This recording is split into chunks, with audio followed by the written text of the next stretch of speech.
नमस्कार, आप देख रहे हैं आपका अपना चैनल भिवानी हलचल और खबरों के संग में मैं हूं दृष्टि शर्मा। आइए सबसे पहले डालते हैं एक नजर आज की हेडलाइंस पर। कोर्ट परिसर में चली गोली, गैंगवार मामले से जुड़े 8 लोगों को पुलिस ने किया गिरफ्तार, कहा पुलिस अधीक्षक सुमित कुमार। खिलाड़ियों ने केंद्रीय बजट में खेलों का बजट बढ़ाने का किया स्वागत। तापमान में हुई बढ़ोतरी लेकिन धुंध पड़ती रहेगी, कहा डॉक्टर देवीलाल ने। Little hearts public school Devsar में हुआ वार्षिक स्पोर्ट्स मीट का आयोजन।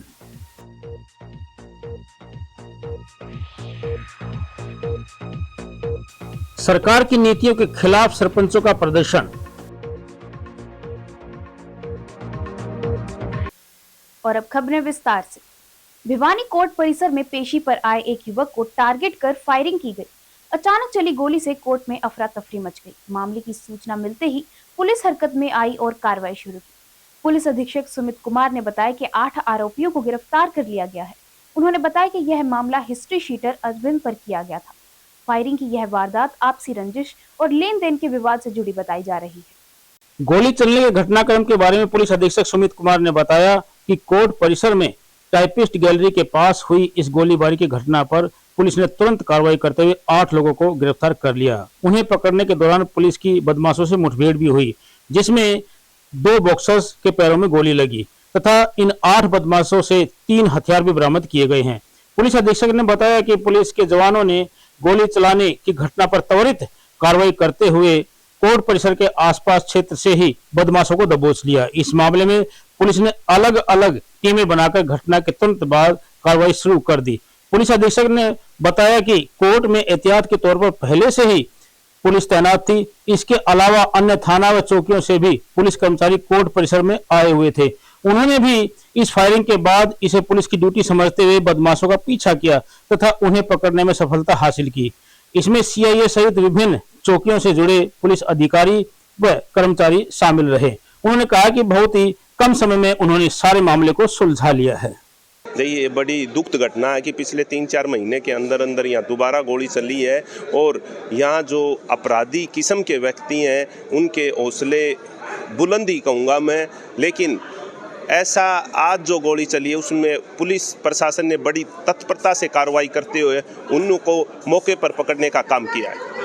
देखो, ये मैं नहीं बता पाऊंगा कितने बदमाश यहाँ घुसे थे, लेकिन मेरी सूचना के अनुसार 2-3 व्यक्तियों को पुलिस के माध्यम से पकड़ा गया है। नहीं, ऐसे मुझे नहीं पता किस पे फायरिंग की थी और कौन फायरिंग करने वाले थे। आज दिनांक 3 फरवरी को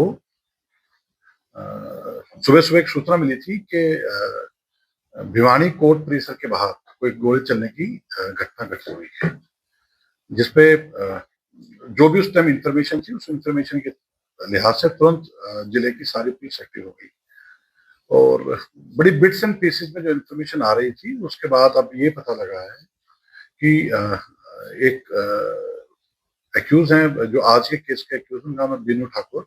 बीनू हिस्ट्री शीटर है, भिवानी जिला का रहने वाला। लास्ट ईयर इसके ऊपर गोली चली थी जो कि अरविंद ने चलवाई थी। आज उस केस में गवाही थी जिसके चलते बीनू आज कोर्ट में आया हुआ था और इसका एक साथी है शुभम, अरविंद का साथी है शुभम, जो कि जेल में था, उसकी बेल भी लगी थी। 2 मैटर साथ साथ इसी मैटर में लिस्टेड थे जो लास्ट ईयर अप्रैल की घटना है। तो कोर्ट परिसर के बाहर जहाँ टाइपिस्ट बैठते हैं वहां पे छोटी दीवार है और वहां से रास्ता बना रखा लोगों ने आने जाने का। तो मार्केट के पास इन लोगों की गाड़ी खड़ी थी और इनमें से एक लड़का जिसका नाम आयुष परमार है, उसने अपने अन्य 5-6 साथियों के साथ वहां पर अरविंद के ऊपर गोली चलाने की काम किया और जिस पर तुरंत वहां पे काफी अफरा तफरी का माहौल हो गया।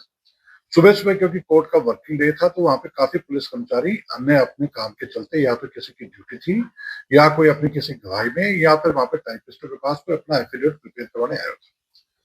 वहां पे जितने भी पुलिस मुलाजिम थे उन सभी ने तुरंत फौरी तौर पे बहुत बढ़िया प्रेजेंस ऑफ माइंड दिखाते हुए, अदम्य साहस का परिचय देते हुए इन सभी लड़कों का जो जिस हालात में था, पैदल था, बाहर उसकी गाड़ी थी, इन सभी का पीछा करना स्टार्ट कर दिया। बहुत ज्यादा इंफॉर्मेशन लोगों के पास वहां पे नहीं थी, लेकिन फिर भी जो वहां पे पुलिस कर्मचारी थे जैसे मैं कुछ के नाम लूँ, वहाँ पे एक हमारे चौकी इंचार्ज हैं मुडाल के, वो वहाँ पे किसी काम के लिए आए हुए थे। सीआईए 1 की अमित और विकास हवलदार है, वो वहाँ पे आज क्योंकि उनकी रेगुलर ड्यूटी लगती है, जब भी कोर्ट का वर्किंग डे होता है क्रिमिनल्स की एक्टिविटी चेक करने के लिए, वो वहाँ पे आए हुए थे। सीआईए 2 की टीम वहाँ पे थी, कुछ इंचार्ज वहाँ पे किसी काम के लिए आए हुए थे, उन्होंने किसी पेपर्स को तैयार कराना था किसी कोर्ट मैटर के लिए, तो वो वहाँ पे अकेले थे, टीम भी नहीं थी। तो सारे लोग जो भी उस टाइम वहाँ पे उनका जो प्रोड्यूस माइंड है, उन्होंने इन क्रिमिनल्स का पीछा करना स्टार्ट कर दिया, और पीछा करने के उपरांत अब तक जो इन्फॉर्मेशन पुलिस के द्वारा इकट्ठी हुई है, उसमें 3 टीमों की 2 अलग-अलग मुठभेड़ हुई है। एक मुठभेड़ में जितेंद्र उर्फ जीतू, ये डाबर कॉलोनी भिवानी का रहने वाला है। इसके जब पुलिस ने पकड़ने की कोशिश की तो इसके साथ पुलिस की क्रॉस फायरिंग हुई, जिसमें इसके दोनों पैरों पे गोलियां लगी। इसका एक साथी है श्रीपाल, जो वही मौके पर जब पुलिस के द्वारा भागने की कोशिश की तो इसको गिर के चोट लगी, इसके पैर में फ्रैक्चर है। इसके अलावा जो दूसरी टीम थी जिसमें सीआईए 1 के लोग पीछा कर रहे थे, उनकी टीम के द्वारा जो मेन इनका आज जो सभी लड़कों को इकट्ठा करके लाया था और जिसने गोली चलाई थी, इसका नाम आयुष परमार एलियस बॉक्सर है। ये डावर कॉलोनी भिवानी का रहना है। इसकी सीआईए 1 की टीम के साथ मुठभेड़ हुई, जिसके इसके दोनों पैरों में एक एक गोली लगी है, और इसका जो एक अन्य साथी है इजराइल सन ऑफ लतीफ, ये भी उस टाइम मौके पे था और इसके पास भी वेपन था। इससे कि भागते हुए पैर में चोट लग के इसके पैर में फ्रैक्चर आया है। कुल मिला के वहां पे जितने भी अभी तक की इंफॉर्मेशन आई है, पुलिस के द्वारा अभी तक कॉम्बिंग ऑपरेशन चल रहा है, और उस कॉम्बिंग ऑपरेशन के दौरान जो आज इस सारे ये लोग जिसके लिए इकट्ठे हुए थे, जिसको यहाँ पे बीनू के नाम से पहचाना जाता है, बीनू की कोर्ट में आज एविडेंस थी अपने पुराने केस में जिसका वो कंप्लेनेंट था, उसको सहित अभी तक कुल 8 लोगों को पुलिस के द्वारा राउंड अप किया गया है, जिसमें से 4 अभी घायल अवस्था में हॉस्पिटल में हैं, और बाकी 3 को पूछताछ के लिए पुलिस ने अभी हिरासत में लिया है। पुलिस की कॉम्बिंग अभी चल रही है। हमें अभी इस बात का आइडिया लग पा रहा है कि शायद इनके साथ 1 या 2 और अन्य दोषीगण जो यहाँ पे आए होंगे, वो कहीं छुपे हो सकते हैं या फिर कहीं फरार हो सकते हैं। उनको पकड़ने के प्रयास किए जा रहे हैं। केंद्रीय वित्त मंत्री निर्मला सीतारमण द्वारा खेलों का बजट 1133 करोड़ से अधिक बढ़ाए जाने पर खिलाड़ियों ने इसे सकारात्मक बजट बताया। खिलाड़ियों का कहना है कि जब देश का युवा स्वस्थ होगा तो देश भी तरक्की करेगा। वहीं खेल प्रशिक्षक भूपेंद्र और डॉक्टर प्रोमिला सुहाग ने बताया कि खेलों के सामान व निर्माण के लिए बजट में 500 करोड़ रुपए का अतिरिक्त प्रावधान किया गया है। इससे खिलाड़ियों को बेहतरीन खेल सुविधाएं मिल पाएंगी। केंद्रीय वित्त मंत्री निर्मला सीतारमण ने पिछले बजट के मुकाबले 1133 करोड़ रुपए से अधिक के बजट में बढ़ोतरी की गई है। खेल के सामान के निर्माण के क्षेत्र में 500 करोड़ रुपए अलग से बजट आवंटित किया गया है, जिससे खिलाड़ियों का विभिन्न प्रकार के खेल उपकरण सस्ते उपलब्ध हो सकेंगे। खिलाड़ी जसवंत हर्ष कुमार साहिल ने बताया कि वे अपने खेल में जिन उपकरणों को प्रयोग करते हैं, उनकी मैन्युफैक्चरिंग को सपोर्ट करने के लिए 500 करोड़ रुपए का अतिरिक्त बजट दिया गया है। इससे खेल उपकरण की गुणवत्ता बेहतर होगी। वहीं खेल प्रशिक्षक भूपेंद्र व डॉक्टर प्रोमिला सुहाग ने बताया कि केंद्र सरकार ने वर्तमान बजट में खेलों India, sports authority of India तथा खेल महासंघ सहित सभी के लिए खेलों के बजट को बढ़ाया है। उन्होंने कहा कि भिवानी राष्ट्रीय व अंतर्राष्ट्रीय स्तर पर अपनी पहचान रखता है। खेलों में बढ़े इस बजट से यहाँ के खिलाड़ियों में उत्साह है। उन्होंने कहा कि खेलों में इस बजट के बढ़ाए जाने से खेल स्टेडियम में रखरखाव तथा उनके प्रयोग बेहतर हो सकेगा। बहुत अच्छा बजट आया है इस बार। हमारे स्पोर्ट्स के अंदर 1100 करोड़ की वृद्धि हुई है, और हमारे मतलब मेरा जैसे बैडमिंटन स्पोर्ट्स खेलता हूँ, तो उसके अंदर भी काफी मेरे को लग रहा है कि बहुत ज्यादा बढ़ावा देखने को मिलेगा अब। और बाकी जो सामान हमारा बनता है स्पोर्ट्स वगैरह का, रैकेट्स बनते हैं, शटल्स बनते हैं, मेरे ख्याल से उसमें भी अब क्वालिटी वगैरह अच्छी आएगी। सभी को, मेरा नाम साहिल है। मैं गोलागढ़ गांव से बिलोंग करता हूं। मैं एथलेटिक्स और बास्केटबॉल खेलता हूं। जैसा कि आप सभी को पता है, हमारी सरकार ने कल ही बजट लॉन्च किया है, तो वो हम स्पोर्ट्स बच्चों के लिए, स्पोर्ट्स बच्चों के हित में मत किया है। मतलब उससे हमें बहुत सारा फायदा होगा। जो इक्विपमेंट्स वगैरह मिलेंगे वो और भी सस्ते होंगे और भी अच्छी क्वालिटी के होंगे, तो ये हमारे हित में है। मैं भूपेंद्र सिंह भुप्पी, बॉक्सिंग कोच और west college Bhiwani sports incharge, और मैं मोदी सरकार और सीतारमण जी का 9वें बजट पर धन्यवाद करता हूँ। स्पोर्ट्स में जो 1133 करोड़ जो बढ़ा के दिया है, जिसमें वृद्धि की है, और वो गुड्स मैन्युफैक्चरिंग में भी 500 करोड़ एक अलग से प्रावधान किया है। इसके लिए भी मैं सरकार का धन्यवाद करता हूं। और साथ ही जो आने वाले कॉमनवेल्थ है 2030 में जो इंडिया में रिप्रेजेंट होने हैं, उनके लिए उनका बजट भी 28 करोड़ से बढ़ाकर 50 करोड़ कर दिया है, जिससे वही हमारे स्पोर्ट्स में बढ़ावा मिलेगा और बच्चों को अच्छी तैयारियां मिलेंगी। मैं डॉक्टर प्रोमिला सुहाग हूँ, डायरेक्टर हूँ एसएफएस वैश्य कॉलेज भिवानी में।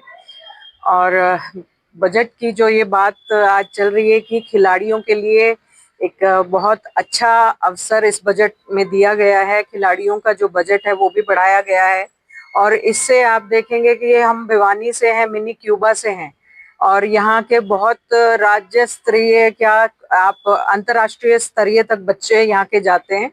अगर उनको इस तरीके की हेल्प मिलेगी और उनका जो भी सामान है उनको सस्ते दरों पर मिलेगा, तो ये हर खिलाड़ी के लिए एक बहुत बड़ा सहारा होगा। भिवानी में पिछले 2-3 दिनों के मुकाबले तापमान में 5 डिग्री से 20 डिग्री की बढ़ोतरी हुई है। भिवानी में अधिकतम तापमान 20 डिग्री व न्यूनतम तापमान 5 डिग्री सेल्सियस दर्ज किया गया, जिसके चलते किसानों को गेहूं व सरसों की फसल में अधिक फायदा होगा। जानकारी देते हुए कृषि विज्ञान केंद्र के मौसम विशेषज्ञ डॉक्टर देवीलाल ने बताया कि फिलहाल बारिश की कोई संभावना नहीं। कहा कि मौसम में बदलाव से रात में ठंड तो दिन के समय गर्मी होने से फसल में ग्रोथ में रुकावट थी, उससे भी राहत मिलेगी और उत्पादन में काफी सुधार होगा। मौसम के बारे में जानकारी देते हुए कृषि विज्ञान केंद्र के मौसम विशेषज्ञ डॉक्टर देवीलाल ने बताया कि फिलहाल बारिश की कोई संभावना नहीं है। रात्रि का मौसम 0.5 डिग्री सेल्सियस बना हुआ है और दिन में तापमान 20 डिग्री है। ऐसे में सरसों की फसल में बालियों में दाना बन जाता है और नुकसान नहीं होता। मौसम में बदलाव से रात में ठंड तो दिन में गर्मी होने से फसल में ग्रोथ में रुकावट थी, उसमें भी बढ़ोतरी होती है और राहत मिलती है, और इसके साथ साथ उत्पादन में भी सुधार होता है। उन्होंने कहा कि गेहूं और सरसों की फसल बहुत फायदा होगा। वहीं उन्होंने कहा कि 4 से 5 दिन अभी धुंध बनी रहेगी। पश्चिमी विक्षोभ के कारण बीते दिनों हल्की जो बारिश हुई थी उससे भी फसलों को फायदा हुआ है। सतवीर सिंह मेरा नाम है, मैं किसान खेती करता हूँ। और इस मौसम की वजह से सुबह और शाम तो ठंड रहती है और दिन में और रात को गर्मी रहती है, तो इस तरह फसल में कुछ फायदा भी और कुछ नुकसान भी। मौसम तो जीव काला बढ़िया रंधा है, कह तो बादल हो जाए बूंद गिरनी कुन और कह फिर धुमर हो जाए, धुमर में नरे एक्सीडेंट हो है, देश बिना का नुकसान नहीं है, डांगरा का जोड़ा हो रहा है। बात की जाए तो किसान ना कोई घना फायदा को नहीं, इसका मौसम का नुकसान भी है, फायदा भी हम बारिश हो न तो फायदा हुआ। क्या नाम आपका? मेरा नाम ब्रिजपाल है। जी क्या कहेंगे जो भाई या शुरू में एक सिस्टम बोई थी ये 2 कनाल में, हमने बेरा को बीज के अजीब सा बीज से मैं पहली बार देखा अपनी जिंदगी में। हमने अभी जो मौसम है उसमें जैसे कि हमने 2 दिन पहले हमने पूर्वानुमान भी जारी किया था, मौसम में बदलाव होने की संभावना है। उसी के अनुरूप 1 और 2 तारीख में जो है कल भी मौसम में बदलाव दिखा, और आज भी जो है वो हल्की बादलवाई और हवा चल रही है, हल्की हवा चल रही है, धीमी गति से हवा देखने को मिल रही है। तो मौसम में जो बदलाव है वो हुआ है, क्योंकि पिछले दिनों 3-4 दिन जो है वो अच्छी धूप निकलनी शुरू हो गई थी। इसमें अब पश्चिमी विक्षोभ के आंशिक प्रभाव की वजह से दोबारा मौसम में बदलाव के साथ जो है वो तापमान में भी गिरावट आई है। अगर न्यूनतम तापमान की बात करें तो 6 डिग्री सेंटीग्रेड पे आ गया है। अभी आने वाले दिनों की बात करें तो 3 से 4 दिन आगे धुंध की संभावना भी है, धुंध भी पड़ सकती है। उसके साथ साथ मौसम में ये आज और कल तक इसका प्रभाव रहेगा, उसके बाद में मौसम के साफ होने की संभावना है। अगर किसान भाइयों के लिए बात करें तो ये मौसम जो है पीछे एकदम से ज्यादा धूप निकलनी जो है वो ज्यादा तीखी धूप निकलनी शुरू हो गई थी, और तापमान भी जो है वो अधिकतम तापमान 20 डिग्री सेंटीग्रेड को क्रॉस कर गया था। उसकी वजह से स्पेशली गेहूं की फसल को प्रभावित हो रही थी, क्योंकि एकदम से ज्यादा तापमान होने की वजह से गेहूं की फसल के उत्पादन पर जो है वो नकारात्मक प्रभाव पड़ता है। अभी जो दोबारा मौसम में बदलाव होने की वजह से अधिकतम तापमान में गिरावट आएगी, और गेहूं के बढ़वार के लिए ये मौसम जो है वो अभी तापमान की गिरावट की वजह से थोड़ा उसके लिए उपयुक्त है, और आगे भी इस मौसम के 3-4 दिन अच्छी धुंध आने की संभावना है, उस वजह से फसलों के लिए लाभदायक है। Little hearts public school Devsar में वार्षिक स्पोर्ट्स मीट का उत्साहपूर्ण आयोजन किया गया। कार्यक्रम का शुभारंभ विद्यार्थियों द्वारा मशाल प्रज्वलन, परेड और जूडो कराटे प्रदर्शन के साथ किया गया। स्पोर्ट्स मीट में खरगोश दौड़, बैलून रेस, जिगजैग रेस, मेंढक दौड़, स्पून रेस सहित अनेक खेल प्रतियोगिताएं करवाई गई। सभी विद्यार्थियों ने बढ़ चढ़कर भाग लेते हुए अपनी प्रतिभा और खेल भावना का शानदार प्रदर्शन किया। विद्यालय प्रबंधन ने खेलों को विद्यार्थियों के सर्वांगीण विकास के लिए अत्यंत आवश्यक बताया। विद्यालय के महासचिव एमडी पवन गोयल व भावना गोयल ने बताया कि कार्यक्रम का आगाज विद्यार्थियों द्वारा मशाल जलाकर सभी सदनों द्वारा जूडो, कराटे व परेड से किया गया, जिसमें चारों सदनों के कैप्टन्स ने राष्ट्रीय ध्वज को सलामी दी व परेड के दौरान समाज की विभिन्न बुराइयों को जड़ से खत्म करने का संदेश दिया। खरगोश दौड़ में दिविशा ने प्रथम, विश्वास ने द्वितीय तथा पार्थ ने तृतीय स्थान। बैलून रेस में शिवांश सहज ने प्रथम, अरमान धर्मिका ने द्वितीय, रुव्या रियासी ने तृतीय स्थान। जिग जैग रेस में विनीत ने प्रथम, युवराज ने द्वितीय, वासुदेव ने तृतीय स्थान प्राप्त किया। वहीं इस अवसर पर प्रबंध समिति सदस्यों ने विभिन्न खेल प्रतियोगिताओं के विजयी प्रतिभागियों को पुरस्कार देकर सम्मानित किया।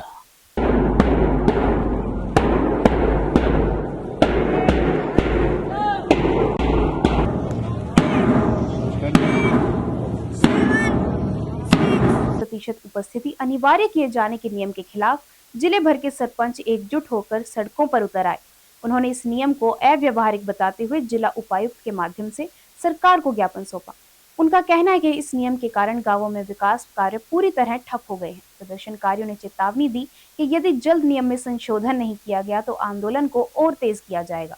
प्रदर्शन कर रहे सरपंचों ने बताया कि 40% उपस्थिति पूरी न होने के कारण पंचायतों में कोई भी प्रस्ताव पारित नहीं हो पा रहा है, जिससे गांव के विकास कार्य पूरी तरह से ठप पड़े हैं। इस नियम की वजह से गांव में सड़क, पानी, सफाई, नालियों और अन्य बुनियादी सुविधाओं से जुड़े काम अटके पड़े हैं।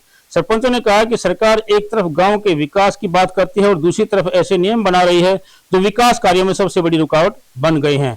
सरपंचों ने कहा कि यदि सरकार ने जल्द ही 40% उपस्थिति वाले नियम में बदलाव नहीं किया तो प्रदेश स्तर पर बड़ा आंदोलन शुरू कर देंगे।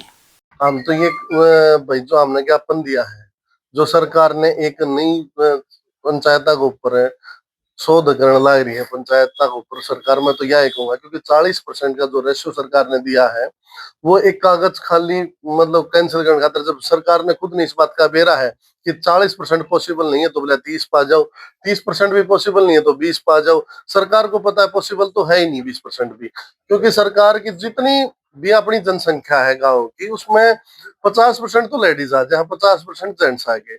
लेडीज वो है जो अपने घर में लेडीज ग्राम सभा में है वो मात्र 5 से 10 लेडीज इसी होंगी जो ग्राम सभा में होंगी, नहीं तो किसी भी गांव में ज्यादातर लेडीज नहीं आती। दूसरी बात है जो युवा साथी हैं वो या तो पढ़ाई खातर या जॉब खातर आपने 90% काम तो बाहर मिलेगा। फिर बुजुर्ग हैं, उनकी बुजुर्ग ग्राम सभा में आना मानते नहीं भाई, उनकी तबीयत किसी की खराब रहे, कोई जाटा है, गर्मी है, इन मौसम तो तीन रहे, तीनों मौसम में बुजुर्ग ने सोचा भाई कते किते पड़ जाए या ठंड लाग जाए, गर्मी लाग जाए, मैं अपने घर आ रहा हूँ। जो अब मध्यम वर्ग के व्यक्ति आगे मान लो भाई 40-45 सुनो आपने जो जमींदार करे हैं, कोई किमे काम में लगे रहे हैं, वो सब अपने अपने काम में व्यस्त हैं। और ग्राम सभा में भाई साहब यो खाना कदे भी पूरा होगा को नहीं। हम तो सरकार तो ये दरख्वास्त करा किसी भी अधिकारी को किसी भी पंचायत में जैसे उनकी संतुष्टि हो 10 दिन 15 दिन महीना 2 दिन पहले 3 दिन पहले लगातार मुनादी करवा के और ग्राम पंचायत में एक अधिकारी ने भेज दे, जितनी जनसंख्या उसकी आवा है एक्चुअल में उतना 100% बना हुआ है। एक 6227 पंचायत है हरियाणा में, आप जितनी पंचायत में तो निकाल के आओ उसका रेशियो के हिसाब से करो। वैसे ऊपर के ऊपर कागज में तैयार करते हैं ये रेशियो, तो उसमें वो धरातल पर लागू नहीं होता। धरातल पर अलग चीज है, कागजा में अलग है, उन्हें तो बैठे कलम चलानी, उसमें क्या फर्क थोड़ी पड़ना है, लेकिन धरातल पर मानस इकट्ठे करने वो शब्द बड़ी भाई। मैं तो ये चाहता हूँ कि 40% जो ये हमें जो कंडीशन दी है भाई आम जनता को वैसे परेशान करने की है। हम तो ये चाहते भाई जनता खुश रहे, भाई सरकार विकास कार्य हम सहयोग दो, भाई गांव में देखो भाई कहोगे तो वैसे विकास कार्य में बढ़ोतरी मिलेगी, वैसे जनता खुश हो जाएगी। भाई एक सरपंच का हाथ में क्या होता है, सरपंच का हाथ सरपंच किस लिए बना जाता है कि पूरा गांव का सहयोग होता है, इसलिए तो बनता है सरपंच, इंसानों में से बनता है भाई। और वही अगर जो उसके ऊपर कंडीशन डाली जाएंगे तो विकास कार्य कैसे करेगा भाई। कागज कार्रवाई खाना पूर्ति को तो कम करे और सरकार ग्राम धरातल पर आकर के और देखे और ग्राम विकास के कार्यों में सहयोग दे और बढ़ोतरी दे, तो उसमें भाई सरकार की भी बढ़ाई होगी और भाई आम जनता की भी सहयोग मिलेगा। और अब जाने से पहले एक नजर आज की हेडलाइंस पर। कोर्ट परिसर में चली गोली, गैंगवार मामले से जुड़े 8 लोगों को पुलिस ने किया गिरफ्तार, कहा पुलिस अधीक्षक सुमित कुमार। खिलाड़ियों ने केंद्रीय बजट में खेलों का बजट बढ़ाने का किया स्वागत। तापमान में हुई बढ़ोतरी लेकिन धुंध पड़ती रहेगी, कहा डॉक्टर देवीलाल ने। Little hearts public school Devsar में हुआ वार्षिक स्पोर्ट्स मीट का आयोजन।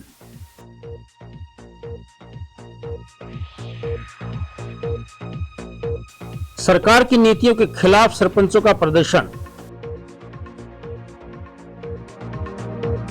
और मुझे दीजिए इजाजत और देखते रहिए आपका अपना चैनल भिवानी हलचल।